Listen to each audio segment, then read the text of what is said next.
Good day, everyone, and welcome to EV World News. We talk about electric vehicles, green energy, and the stock markets. I'm proud to have engineer Mike Herzog with us again today. How's it going, Mike?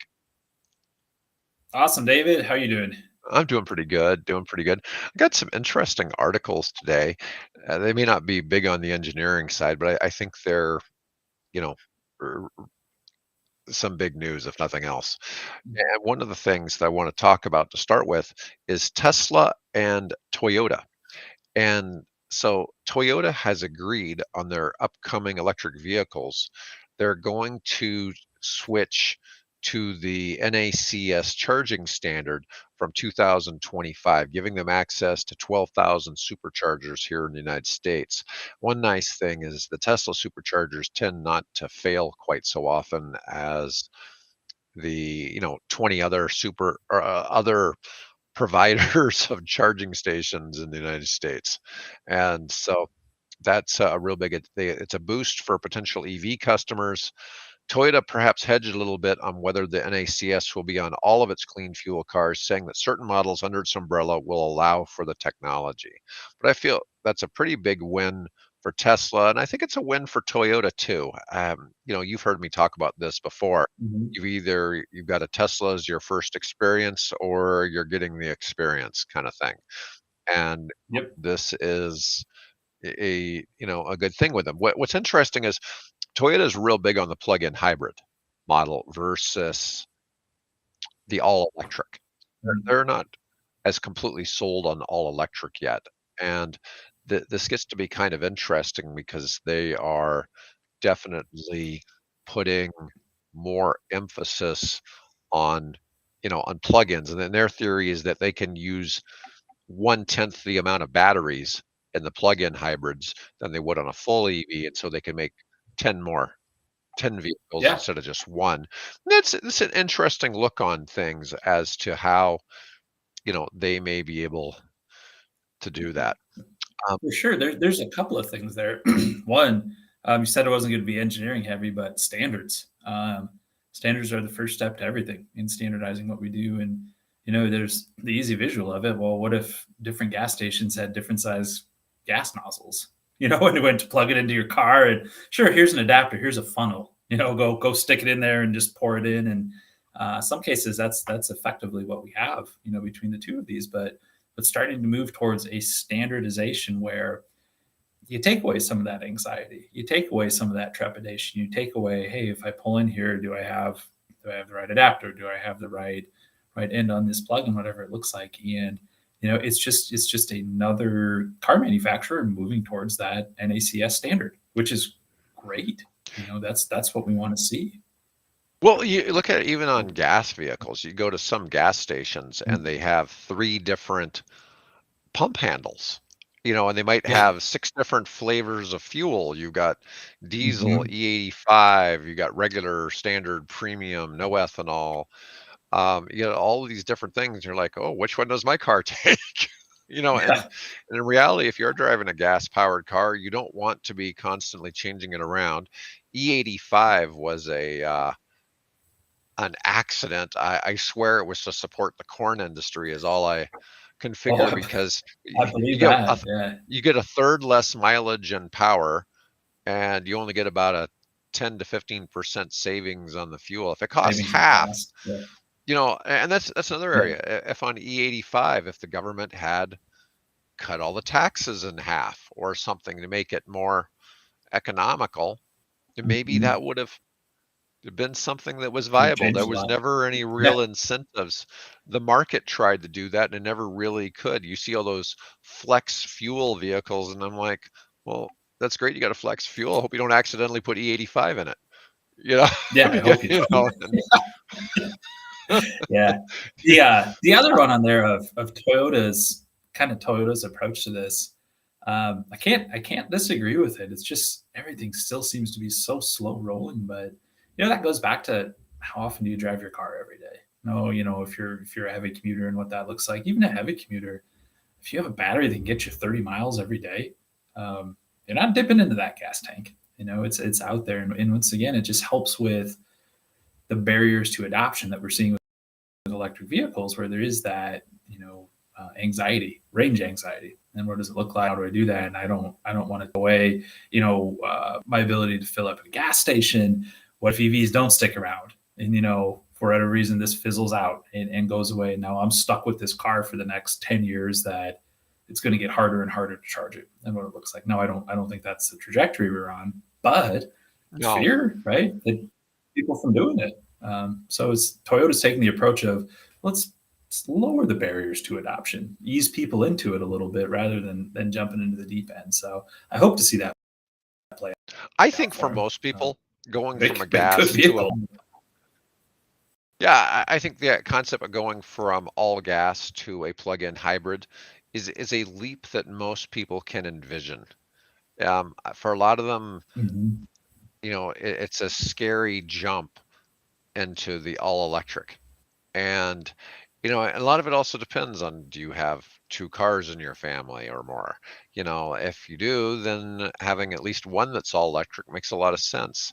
It's just like, I think it'd be really cool to have an Archimoto, you know, three-wheel electric vehicle for driving around here in Yeah. the summertime. But realistically, you're probably not going to drive it more than 100 days a year here, if even that. I mean, the weather would support it, but I'm just saying for other uses, you're not always going to be solo or with one other person. You Mm-hmm. know, Yeah. it's a different. It's just a different kind of thing, and I'd love to see those get adopted more, but it's just not the necessarily the best It's solution. tough. We're Anyways, built for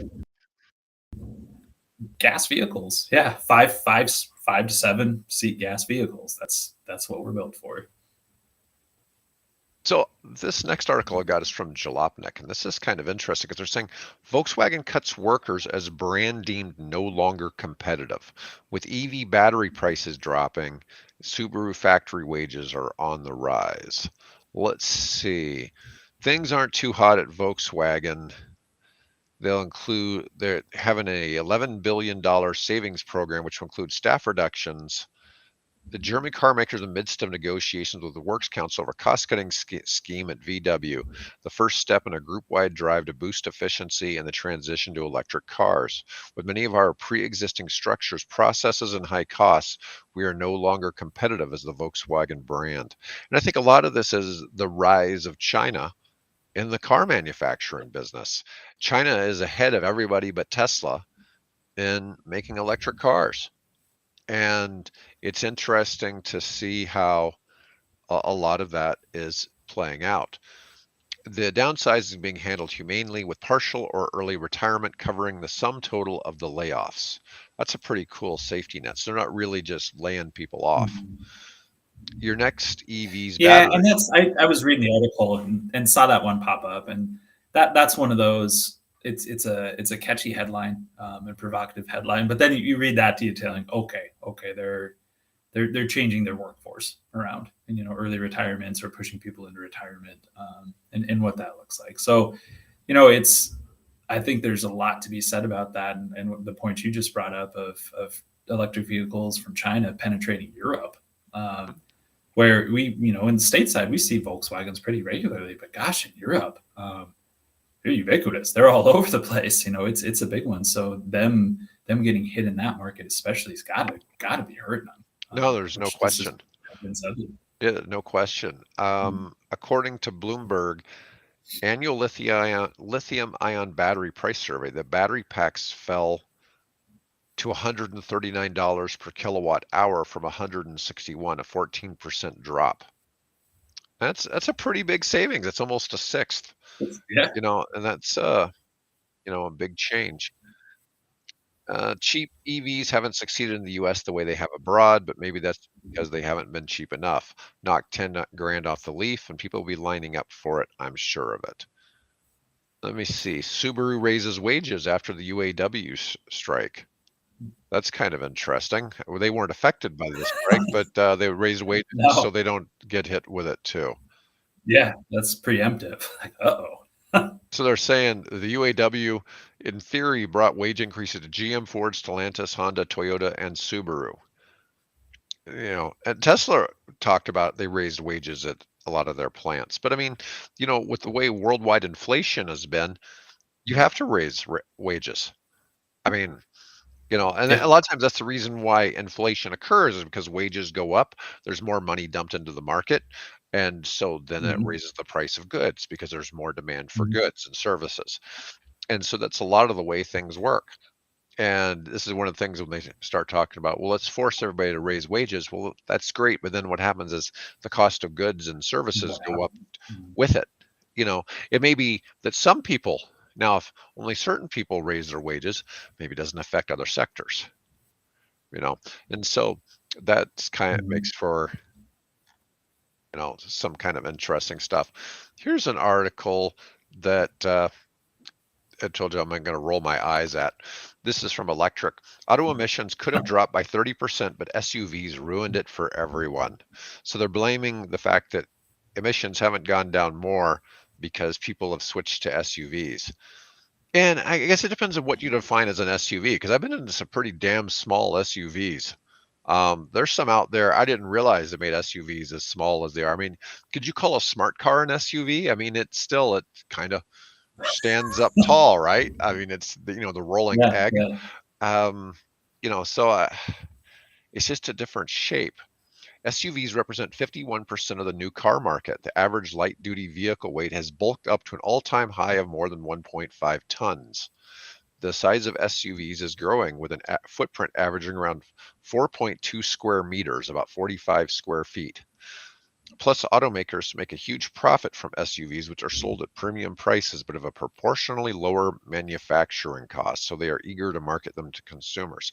Well, the best-selling car in the world is the Tesla Model Y. I mean, technically it's a crossover, but it's still an Mhm. SUV. Electric vehicles, which represent 15% of global new car sales in 2022, use 3 to 6 less times energy than ICE vehicles to travel the same distance. You know, part of the issue there and is a lot of these global car sales are a very small EVs being sold in China. And so their cars are smaller. And the United States Americans are larger, Europeans are larger, and they're just larger people. I'm a larger person. Okay. I'm not overweight, but I'm still 6'3" and almost 250 pounds. Okay, I take up a lot of space, and I work real hard on my fitness, and I see some of this and it's like, Mhm. who knows? I was telling somebody yesterday, one of my tennis friends is 6'5", and I noticed he had a Chevy Bolt. And I was like kind of confused at first, and he said he's comfortable in it. Mhm. And I thought, well, that was Yeah. kind of interesting. The Bolt has a very high roof, so the Mhm. ceiling's up high Mhm. enough that he's okay in there. I've been in plenty of cars where my head was squished against the headrest, against the ceiling uh, of the vehicle, and it's kind of, you know, just I feel you. I feel you. I'm 6'1", yeah, and I barely fit like airline seats. yeah. It's that much space between my knees. So I was thinking, I'm any taller than that, this would be very uncomfortable. Yeah, I have some Because I unique understand. strategies for flying. Like there's one airline out of Omaha, I won't take at all. I Mhm. really like another airline, and I always book early bird seating so that I can Mhm. hopefully get exit row and other Yeah, stuff like yeah. that. And what's interesting is planes are flying full, and my understanding is you're using about less fuel by flying than you would if you were driving in a Prius cross country.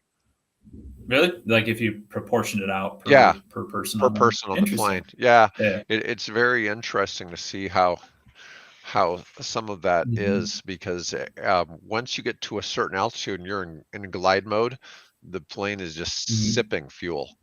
It just really Yeah. doesn't use a whole lot of fuel once it gets up to Mhm. 35,000 feet, and it just sort of glides almost to the target.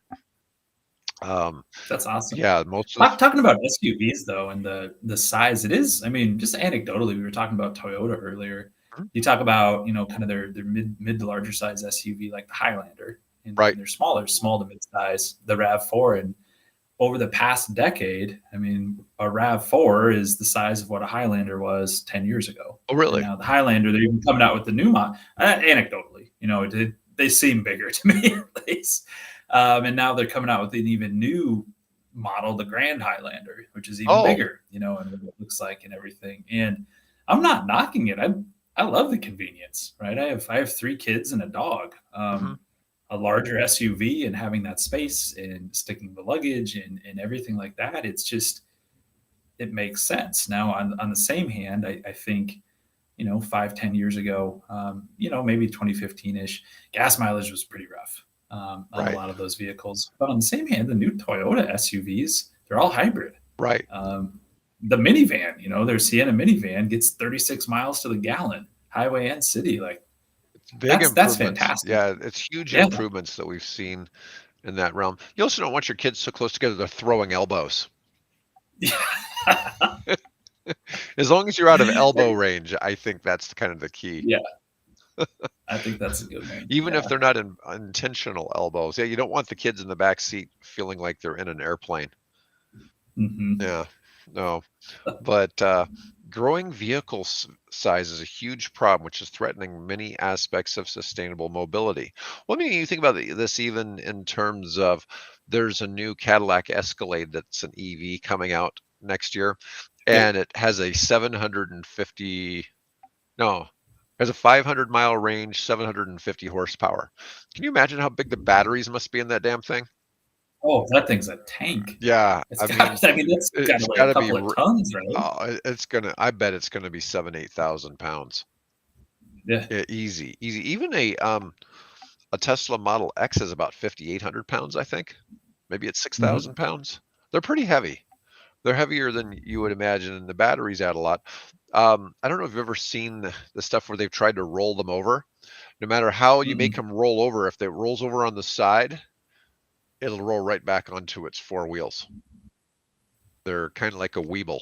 Weebles Yeah, wobble. yeah. It's essentially the same thing. That they're so heavy in the very bottom of the car that even if they roll on their side, they will roll back. It wants to settle back Yeah, down it'll on the always heavy settle part. back. Yeah. Yeah, so you never can really get trapped in a Tesla that's upside down or something like that because it'll always roll back onto the 4 wheels. Um, I don't know if that was intentional, but that's just something that happened. But that's Hmm. kind of the way they are. Large, heavy electric SUVs, while they have zero tailpipe emissions, also have enormous battery and energy demands, not to mention the fact they kill more pedestrians than any other vehicle. Reversing the trend toward bigger and heavier vehicles is key to achieving more sustainable mobility. 100 years ago, the reason we adopted the cars, part of it was because horses were killing people and horses were running people over and killing them. The number of pedestrian deaths from horse and buggies in big cities across the world was unacceptable, along with the horse crap Hmm. problem. And cars were the solution to that. So now we're solving the car problem by switching to electric. I guess we have to pick and choose. You know, um, Yeah. gov- this report calls for governments to set caps on vehicle size on hybrid and electric cars as well as ICE to reverse the SUV trend and help accelerate the shift to smaller EVs. Paris is proposing one such restriction right now. In Europe, I can kind of see it to a degree because the Because cities it's were the designed way they're before the built, right? roads, Yeah. right? But cities were They were designed designed before for a cars, horse cart. Yeah. right? And Hmm. so, you've got kind of a different situation. American roads were designed to be kind of wide open, and maybe not New York They are. City, But no, or one of the hallmarks of American achievement is the highway and interstate system, which is right? move people large distances. Partially for military purposes in World War II. Hey, we can move people across the country quickly if we need to, and now we have a lot of that at our disposal. Like it's different. It's Americana. The road Right. trip and what it looks like. You know what? I want to be comfortable. I want this big We don't. honking Land Cruiser type thing that's comfy. You and you and I live in a part of the country where SUVs and pickup trucks are very common. So in the middle of the United States, that stuff's really common. When you start getting into some of your larger coastal cities, It's not as common because they're harder to drive, they're harder to park. Mhm. If you've spent any time in New York or LA, there's nowhere to park those, the bigger vehicles. And so that's a bit of Mhm. a challenge. But where we're at, man, I live for Costco parking spaces. You know, nothing better than a Yeah, it's Costco built parking for it. space. Right. Uh-huh. But my next one is a bit of a political hit piece. And so in 2024, Republican EV attacks may fall short as swing states reap investment. Now, this is kind of interesting. So at the presidential level, a lot of your presidential candidates talk about green energy and the climate as being a hoax.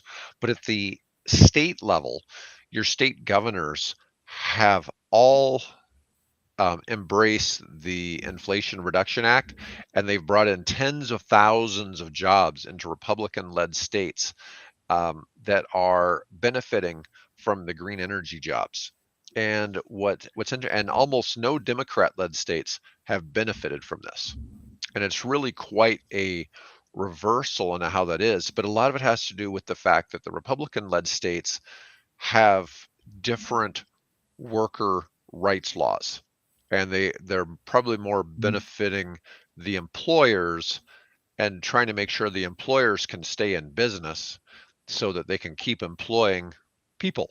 Whereas the other states have all these rules benefiting the employees at the expense of the business, that it tries to guarantee the success of the employees, but the business may fail. Well, the problem is the investors who put money into the business are the ones that own the business. And Mhm. so the business has to fulfill, create shareholder value. That's their job, is to maximize shareholder value. And so you've got a bit of a quandary there. But so what happens is the Republican led states attracted all of the actual investment in manufacturing from the Inflation Reduction Act, like 100% of it. It's crazy how that worked, and Mhm. the jobs that were created. The governors all love it, and it's really quite an interesting thing to see. And you know, Biden and the Democrat congressional candidates are seeking to exploit some of this for the November vote. But in reality, I really wish this would stop becoming a partisan issue. Mhm. I don't, like you and I both know, electric vehicles aren't going away.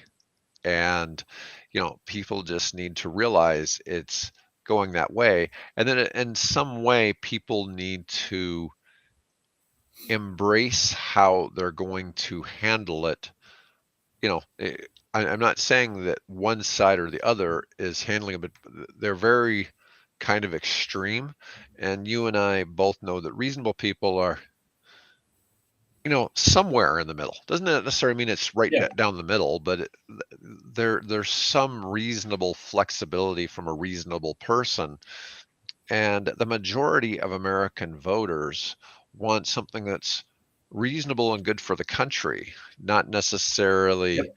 because I've had this argument before. If somebody is yelling too loud that you have to do something, it usually tells me that they don't know what they're talking about. Yeah. And so, and I see this way too much on the green energy side. People try, this is kind of a issue with leftist types, is that they try to scream and influence people's decisions, and that just doesn't work. And you're not going to Yeah, win it's friends and off-putting, right? influence people. Yeah, Yeah. very much so. And I mean, it's one of those, and I watch a lot, so I lean left. I consider myself pretty, Mhm. but I tend to lean left on a lot of these things. And you see some of those tactics that people take. You go, that's not gonna telling people what to do is not gonna work. That doesn't work here. We don't like being. But it's the same discussion with the EVs and everything like that. Like you said, it's so far on both sides that neither side seems to be able to accept the argument. Like, well, maybe it's not for me today. Um, that doesn't mean Right. never, and that doesn't mean I have to do it today. Like, I can recognize that EVs are a good thing, and maybe, but it's not right for me today. Uh, No, I see get so get some much of infrastructure what's built, get some more surety around maintenance. And, you and I both see a lot of things that other people don't. And it's not that we're necessarily enlightened or whatever. It's just I see all these arguments about why EVs won't work and all this, and it's like, look, there's been solutions for that that are already in place. People already have adopted them. The fact that, I see people talk about, well, they won't work in Canada. It's like, well, for some reason, the biggest adopters in the world are the Nordic countries. So the five Nordic countries are the top five biggest adopters of EVs. Mind you, the Mhm. populations of those countries are like 5 to 10 million people each. They're not real big countries. But the fact that all Yeah. of their car sales pretty much now are electric vehicles, tells you something, and I realize there's been government incentives to make that happen. And there's still some gas sales going on in those countries, but it's interesting to see the perspective of where this goes on. Now, um, got another one here that I want to discuss a little bit, and this has to do with Ford. So this isn't necessarily an article, but we're going to discuss this a little bit. So in a surprising turn of events, more than 400 Ford dealers have opted out of the company's electric vehicle program. So, signaling a significant setback of Ford's ambitious plans for EV expansion. The decision comes after dealers initially committed to Ford's vision of sustainable future by joining the program about a year ago.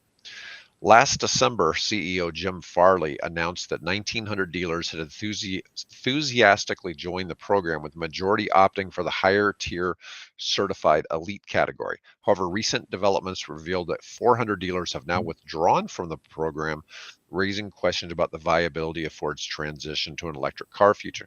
Now, Ford was charging people something like $1.2 million to be part of this. And a lot of that was to put in charging stations and other things. It Mhm. required the dealers to make substantial investments, with a higher tier demanding around $1 million for installation charges, electric car training, and additional perks such as demo units and rapid replenishment. A lower tier option, which was about $500,000, also existed but came with limitations on the number of cars dealers could sell, making it less appealing. Now, this represents, I'm trying to see where this is. Um, Enrollment in Ford's EV dealer program has dwindled to around 1,550 dealers, constituting 53% of its network. So 53% of Ford's dealers are still in this network, but that means that 47% of Ford dealers don't Mhm. sell EVs, at least not new ones. And that's kind of interesting because we got Yeah. a few considerable ones. You got the Mach E and you got the F-150 Lightning. This reduction may impact Ford's ability to compete with direct consumer rivals like Tesla. To counter this, Ford plans to establish retail replenishment centers to aid certified elite dealers in restocking inventory, thereby improving the efficiency of EV distributions.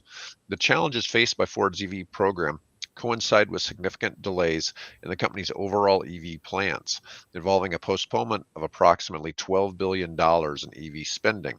Despite these setbacks, Ford remains committed to its dealer-centric approach, opting not to go direct to consumer like some companies like Volvo has done with Polestar. As the automotive industry undergoes a transformative shift towards electric vehicles, Ford's experience serves as a cautionary tale, highlighting the complexities and challenges associated with securing dealer buy-in for EV initiatives.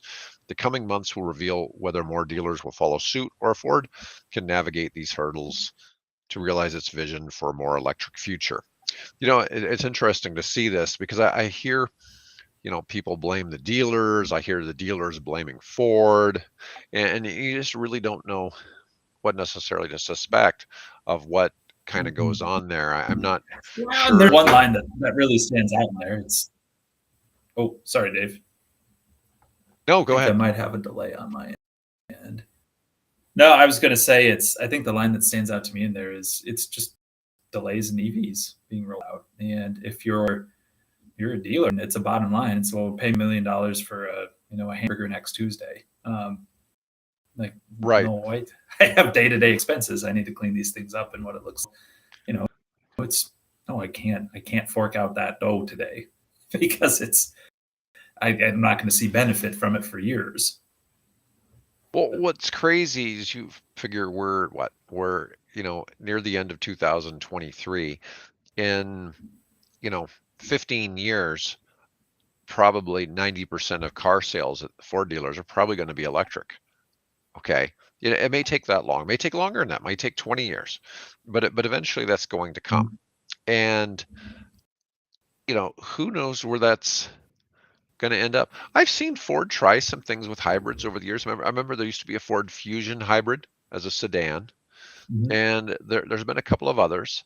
You know, but those hybrids, for the extra cost of the vehicle versus the gas mileage gain you got, it wasn't that significant to cover Mhm. the overall cost. And now you're starting to see hybrids really knocking it out of the park on the mileage. I mean, where they're doubling the gas mileage. And you start talking about saving, you know, uh, I don't know, a couple $100 a month maybe on a car, depending on how much you drive, and that starts adding up quite a bit.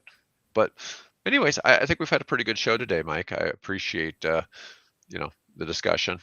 And anyways, Yeah, we yeah. will. No, thanks for having me on. All right, everybody, thanks for listening in, and until